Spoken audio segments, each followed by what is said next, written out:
الحمد لله رب العالمين۔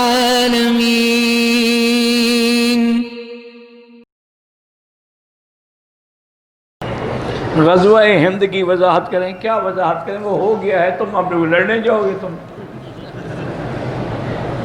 نے کون سا غزوہ ہند کی وضاحت؟ وہ صلاح الدین ایوبی کے زمانے میں گزر گیا ہے۔ اس وقت مسلمان تھے جنہوں نے جانیں قربان کی اور دین کو پھیلایا، کفر کو توڑا، بتوں کو توڑا۔ محمود غزنوی کو اربوں کی آفر کی گئی کہ ہمارے اس بت کو مت توڑیں، جتنا سونا لے لیں، چاندی لے لیں، جواہر لے لیں۔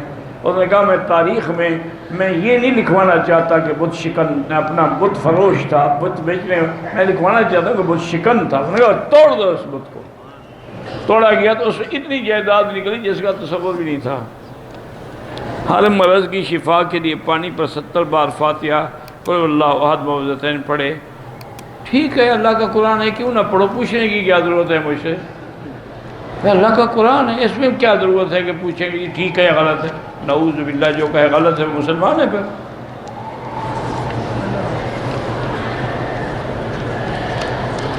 کہتے ہیں حرم کے اوپر جو پرندے اڑ رہے ہیں یہ ابابیل ہیں۔ کوئی ابابیل نہیں، اس وقت آئے تھے واپس چلے گئے، ابھی نہیں ہے، یہ ابابیل نہیں ہے۔ اسی کرے چاروں مسلک میں داڑھی جو ہے ائمہ اربعہ کے نزدیک ایک مشت ہے، چاروں اماموں میں کوئی اختلاف نہیں ہے۔ اس کی وجہ ہے کہ جب حدیث ہو نا اس میں اختلاف ہوتا نہیں، یاد رکھا کرو۔ منصوص مسائل میں اجتہاد نہیں ہوتا، وہ تو نص ہے کہ حضور کی داڑھی مبارک سینے پر آتی تھی، بس بات ختم ہو گئی۔ اب اس میں کوئی اجتہاد تو ہے نہیں کہ ایک امام کہے چھوٹی ہو، ایک کہے بڑی ہو۔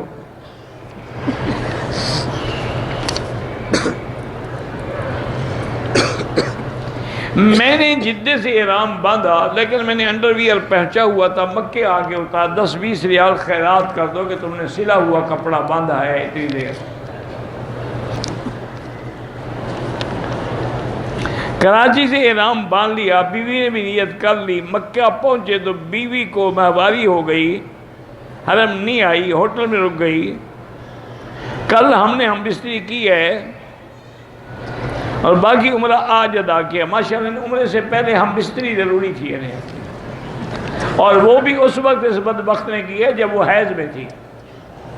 ڈبل گناہ یعنی یسألونک عن المحیض فاعتزلوا النساء فی المحیض ولا تقربوہن۔ توبہ بھی کرو، صدقہ بھی کرو، اس کو عمرہ بھی قضا کرو، دم بھی ادا کرو۔ یہ کوئی مذاق ہے؟